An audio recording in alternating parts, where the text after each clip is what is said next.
నమస్తే. ఇన్నాళ్ళు నన్ను సపోర్ట్ చేస్తూ, ఎంకరేజ్ చేస్తూ మీ ప్రేమని నాకు అందిస్తున్న ప్రతి ఒక్కరికి కృతజ్ఞతలు. అలాగే ఈ వీడియో కూడా ఖచ్చితంగా మీకు ఉపయోగపడుతుంది. లైక్, షేర్ అండ్ సబ్స్క్రైబ్ చేసి మీ సపోర్ట్‌ని నాకు అందించండి. అలాగే ఈ వీడియో పట్ల మీకున్న అభిప్రాయాన్ని కామెంట్ సెక్షన్‌లో కామెంట్ చేసి తెలియజేయండి. ఇప్పుడు వీడియోని చూద్దాం. జీవితంలో రకరకాల సమస్యలతో బాధపడుతున్నారా?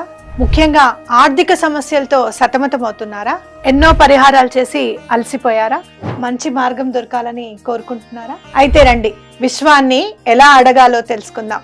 లా ఆఫ్ అట్రాక్షన్ క్లాసెస్ మీకోసం మన ఛానల్లో. వివరాల కొరకు సంప్రదించండి. నమస్తే, వెల్కమ్ టు అవర్ ఛానల్. నేను పద్మిని. ప్రస్తుతంతో పాటు ప్రముఖ ఆధ్యాత్మికవేత్త, ఆస్ట్రోన్యూమరాలజిస్ట్, ఎనర్జీ వాస్తు స్పెషలిస్ట్, శ్రీ విద్యోపాసకులు శ్రీమతి జయప్రద గారు మనతో పాటు ఉన్నారు. మాట్లాడదాం. నమస్కారం అండి. నమస్తే అమ్మ. శ్రీమాత్రే నమః. బోర్డు మీద రాశి ఫలితాలే చెప్పబోతున్నారా? బోర్డు మీద అయితే రాశారు. సెప్టెంబర్ 1వ తారీఖు నుంచి అక్టోబర్ 1వ తారీఖు వరకు. అవును, ఇంచుమించుగా భాద్రపద మాసం మనకి తెలుగు మాసాల్లో చూసుకుంటే మరి ఎట్లాంటి ఫలితాలను ఇవ్వబోతోంది ఈ భాద్రపద మాసం ద్వాదశ రాశులకి అనేది ఒకసారి చెప్పండి. అలాగే ఎంత వరకు దీని ఇంపాక్ట్ అనేది ఉంటుంది అనేది కూడా ఒక్కసారి క్లుప్తంగా చెప్పండి. తప్పకుండా. సో గోచార ఫలితాలు ఎప్పుడు కొన్ని ఏంటంటే, మన జన్మజాతకం ఉన్న వాళ్ళకి దశ అంతర్దశలు ఏం నడుస్తున్నాయి. సో మహాదశ నడుస్తున్నప్పుడు ఆ మహాదశలో ఉన్న గ్రహాలు ఇక్కడ గోచారంలో ఎక్కడ ఉన్నాయి, ఏ స్థానాలు ఉన్నాయి. సో అవి మనకి ప్లస్ అంటే మనకి అనుకూలమైన స్థానాల్లో ఉన్నాయనుకోండి, ఆటోమేటిక్ అన్ని అనుకూలంగా రిజల్ట్ దొరుకుతాయి. వ్యతిరేకమైన స్థానాల్లో ఉన్నాయనుకోండి, ఇక్కడ అంతర్దశ బాగున్నప్పటికీ ఇక్కడ వ్యతిరేక దశ ఉంది కనుక దీని ఒక ఇంపాక్ట్ కొంచెం మనకి మన జాతకంలో పడుతుంది. ఇది గోచార ఫలితాలు. సో అసలు జాతకమే తెలియని వాళ్ళకి, మా నామరాశి ప్రకారం మేము రాసి చూసుకున్న వాళ్ళకి ఇది 50% పనిచేస్తుంది.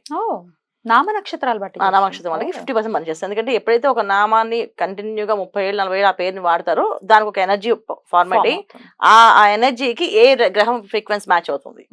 సో ఒక పేరు వాడుతున్నాము, ఆ పేరులోనే వాళ్ళు వెళ్తున్నారు అంటే ఆ వాళ్ళ గత జన్మలో ఆ గ్రహాలు ఒక అనుకూలం వల్ల వాళ్ళు ఈ జన్మలో తీసుకున్నారు.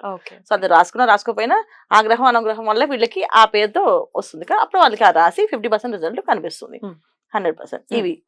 సో జన్మ జాతకం ఉన్న వాళ్ళకి, టైమ్ ఆఫ్ బర్త్ కరెక్ట్ గా ఉన్న వాళ్ళకి వాళ్ళ జన్మ జాతకాన్ని ఫస్ట్ చూసుకొని దానికి దశ అంతర్దశ ఏం నడుస్తుంది దాన్ని బట్టి ఈ రిజల్ట్ అప్పుడు ఇది 10% పనిచేస్తుంది. అంత డిఫరెన్స్ ఉంటుంది. ఎందుకంటే జాతకంలో అస్సలు బాగాలేదు, జన్మ జాతకంలో చాలా ఇబ్బంది పడుతున్నారు, వాళ్ళు చాలా కష్టపడుతున్నారు. వాళ్ళకి గోచారంలో వాళ్ళ గ్రహాలు అనుకూలంగా ఉన్నాయనుకోండి, కాస్త ఊపిరి పీల్చుకున్నట్టుగా అమ్మయ్య ఏదో ఉపశమనం అంటే ఏదో ఒక పరిహారము, ఒక రెమెడీ చేయడము, దానివల్ల బయటపడ్డము, ఏదో ఒక గురువు ఒక అనుగ్రహము ఏదో జరుగుతూ ఉంటుంది అన్నమాట. సో అలాంటి రిజల్ట్ వస్తుంది.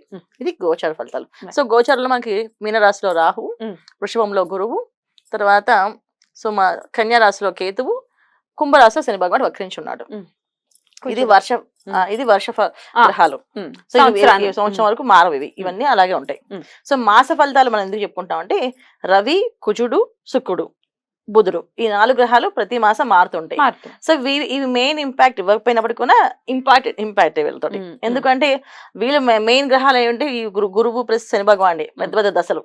కాకపోతే ఏంటంటే చిన్న చిన్న పనులు కావాలంటే మనం పెద్ద సీఎం దగ్గరికి వెళ్ళాం కదా.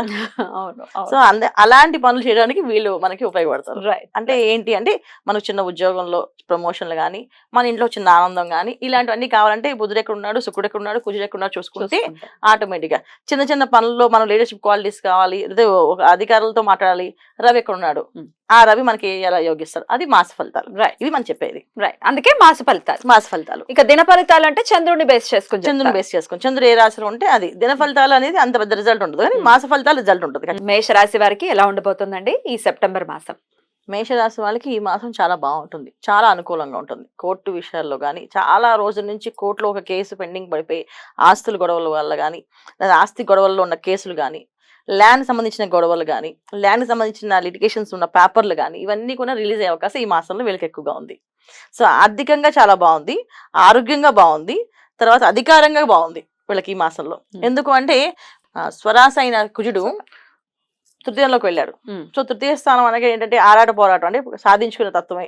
ఇప్పుడు దాకా గెలవలేదు అంటే ఇప్పుడు గెలిపించుకుని తెచ్చేసుకుంటాడు, తెప్పించుకుంటాడు. గెలుస్తారు కదా, తెప్పించుకుంటాడు. సో అందుకని ఏంటంటే చాలా రోజుల నుంచి పెండింగ్ పడిన కోర్టు కేసులు అన్ని కూడా రిలీజ్ అయిపోతాయి, సాల్వ్ అవుతాయి వీళ్ళకి. తర్వాత రెండోది ఏంటంటే రియల్ ఎస్టేట్ వ్యాపారుల వాళ్ళకి చాలా బాగుంటాయి. ల్యాండ్ లిక్విడేషన్ డాక్యుమెంట్స్ అన్ని రిలీజ్ అవ్వట్లేదంటే అవి కూడా రిలీజ్ అవుతాయి వాళ్ళకి. సో చాలా వ్యవహారాలు బాగుంటాయి. అధికారంగా బాగుంటుంది అంటే చాలా మందికి ఎన్నో రోజుల నుంచి ప్రమోషన్ వస్తుంది, ఒక పెద్ద ప్రమోషన్ వస్తుంది, పెద్ద అధికారంలోకి వెళ్తాం అనుకునే వాళ్ళకు ఈ మాసంలో అవకాశం ఉంది. ఎందుకంటే రవి ఆయన సింహరాశిలో ఉన్నాడు, అధికారాన్ని ఇచ్చి తిరుగుతాడు. సో ఖచ్చితంగా ఆ రిజల్ట్ కూడా బాగుంటుంది వాళ్ళకి. ఇంకా ఏంటి ఆరోగ్య విషయంలోకి వస్తే ఆరోగ్యం చాలా బాగుంటుంది, ఇబ్బంది ఏం లేదు. ఎందుకంటే శుక్ర కేతువులు కలిసి ఉన్నారు. సో వైద్యకారకుడైన శుక్రుడే ఆయన కేతుతో కలిసి ఉన్నారు కనుక ఖచ్చితంగా డిఫరెంట్ రిజల్ట్ అనేది అనారోగ్య సమస్య అయితే రాదు, ఆరోగ్య సమస్య కూడా రాదు, చాలా బాగుంటుంది. సో అధికంగా ఆరోగ్యంగా అధికారంగా బాగున్న మాసం ఏదైనా ఉందంటే వీళ్ళకి ఇది ఒక్కటి. ఈ మాసంలో వీళ్ళకి అన్ని అనుకూలమే, ఏది వ్యతిరేకత లేదు, అన్ని బాగున్నాయి.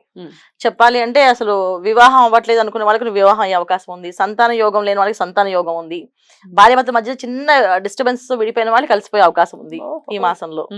సో కలిపేస్తారు. తర్వాత పిల్లల విషయంలో చాలా మంచి మంచి గుడ్ న్యూస్ వినే అవకాశం ఎక్కువగా ఉంది. వాళ్ళకి మంచి ఉద్యోగాలు రావచ్చు, వాళ్ళకి వివాహాలు సెటిల్ అవ్వచ్చు, లేకపోతే వాళ్ళ విదేశాల్లోకి వెళ్ళి అవకాశం ఉంది. ఇవన్నీ కూడా ఈ మేషరాశి వాళ్ళకి అనుకూలంగా ఈ మాసం బ్రహ్మాండంగా జరుగుతుంది. ఎందుకంటే ఒక కుజుడు మారడం వల్ల. సో మేషరాశి వాళ్ళకి మొదటి నుంచి బాగుంది ఈ సంవత్సరం. కాకపోతే ఏంటంటే శని భగవాన్ మన దాకా వక్రించకున్నప్పుడు శని భగవాన్తో కొంచెం ఇబ్బందులు ఉన్నా, ఇప్పుడు శని భగవాన్ వక్రించున్నాడు. సో దానివల్ల ఇంకా బ్రహ్మాండంగా యోగిస్తుంది. తర్వాత కుజుడు ఎప్పుడైతే తృతీయ స్థానంలోకి వెళ్ళాడో అది ఆటోమేటిక్ గా అన్ని పనులు లాక్కొని అదంతా అంతే, లాక్కోవడం, ఆక్రమించడం, ఇవ్వడమే, ఇవ్వాల్సిందే అనే ఖచ్చితంగా అగ్రెసివ్ ప్లానెట్ అంతే. సో అన్ని ప్లానెట్స్ కంటే ఎక్కువ ప్లానెట్ అంటే కుజుడు. సో మామూలుగా మేషరాశి వాళ్ళు జనరల్ గానే అగ్రెసివ్, దాంతో ఇంకా ఎక్కువ. తర్వాత ఇక్కడ రవి ప్లస్ శుక్రుడు వీళ్ళిద్దరు కూడా ఏంటంటే ఎనర్జీస్ వీళ్ళకి అన్ని అనుకూలంగా, అంటే విందులు, వినోదాలు, తీర్థయాత్రలు, క్షేత్రాల దర్శనాలు, తర్వాత వీళ్ళు ఇంకేమైనా కొత్త ఫర్నిచర్స్, కొత్త ఇల్లు కొనుక్కోవాలని, అంటే ఇల్లు మంచిగా అందంగా కట్టాలి అనుకునే ఆలోచన రావడం. అంటే కొత్త ఇల్లు అందరూ కొనుక్కుంటారు మామూలుగా, కొత్త ఇల్లుగా కొత్తగా వీళ్ళు కట్టాలని ఆర్కిటెక్ట్ అంటే డిజైన్ చేసుకోవడం కానీ ఇవన్నీ కూడా ప్లానింగ్స్ ఈ మేషరాశి వాళ్ళకి పుష్కలంగా ఈ మాసం అన్ని విధాలు అసలు బాగుందని చెప్పాలి. చాలా ఆనందదాయకంగా గడిచేటటువంటి ఒక మాసం వీళ్ళది బ్రహ్మాండంగా. కాకపోతే ఏంటంటే వీళ్ళు చేయాల్సిన పరిహారం ఏంటంటే నోరు అదుపులో పెట్టుకోవాలి ఖచ్చితంగా. పరిహారం కూడా ఉందా? ఖచ్చితంగా. సో ఎంత స్పీడ్ గా మాటలు వస్తాయంటే వీళ్ళకి అన్ని జరిగిపోతాయని చెప్పేసి అన్ని స్పీడ్ గా వెళ్తుంటాయి. బ్లెస్సింగ్స్ కావాల్సిందే, బ్లెస్సింగ్స్ తక్కువైపోతాయి. ఎందుకంటే స్పీడ్ గా అన్ని అయిపోతే కొంచెం అహంకారం అనేది ఆటోమేటిక్ మన బాడీలో వచ్చేసి నేను చెప్తే అయిపోతుంది అంతే, నేను చెప్తే అది జరుగుతుంది అంతే అని అనుకోవడం అనేది కొంచెం కొంత అహంకారం వస్తుంది, కొంచెం మాట తోలనం అవుతుంది. అలాంటప్పుడు ఇబ్బంది పడతారు. సో నోరు ఖచ్చితంగా అదుపులో పెట్టుకుంటే బ్రహ్మాండంగా ఉంటుంది. రైట్, అంతే కదా. అన్ని బాగున్నాయి, మన ఇష్టం వచ్చినట్టు మాట్లాడుతా అంటే ఎవరు ఊరుకునే పరిస్థితి ఉండదు. ఖచ్చితంగా నెక్స్ట్ మంత్ వస్తుంది కదా, ఆ ఇంపాక్ట్ ఇబ్బంది పడతాం. కుజుడు నుంచి పడతాడు, ఇంపాక్ట్ అప్పుడు వస్తుంది. అమ్మ బాబాయ్, జాగ్రత్తగా ఉండడం, మాట చాలా ఆధీనంగా మాట్లాడుకోవడం అనేది చాలా ఇంపార్టెంట్. అదే మేషరాశి వాళ్ళకి కొంచెం మాటలు స్పీడ్ గానే ఉంటాయి. ఏదో మాట టపటప అంటుంటా, ఆ టపటప అనేది వాళ్ళు తగ్గించాలి, ఈ మాసంలో తగ్గించాలి. దైవారాధన విషయం బానే ఉంది, అయినప్పటికీ బాగుంటే చేసుకోకూడదు ఏమిటి, చేసుకోవాలి. ఖచ్చితంగా దైవారాధన ఉండాలి నాన్న. ఎప్పుడు కూడా దైవాన్ని వదిలేసి ఎప్పుడు వెళ్ళకూడదు. ఖచ్చితంగా దైవారాధన చేయాలి, గణపతి ఆరాధన చేసుకోవాలి వీళ్ళు. చాలా అద్భుతంగా వివరించారండి. ఇక నెక్స్ట్ ఎపిసోడ్ లో వృషభ రాశి గురించి తెలుసుకుందాం. థ్యాంక్ యూ అండి. నమస్తే. నమస్తే అమ్మా. శ్రీమాత్రే నమః.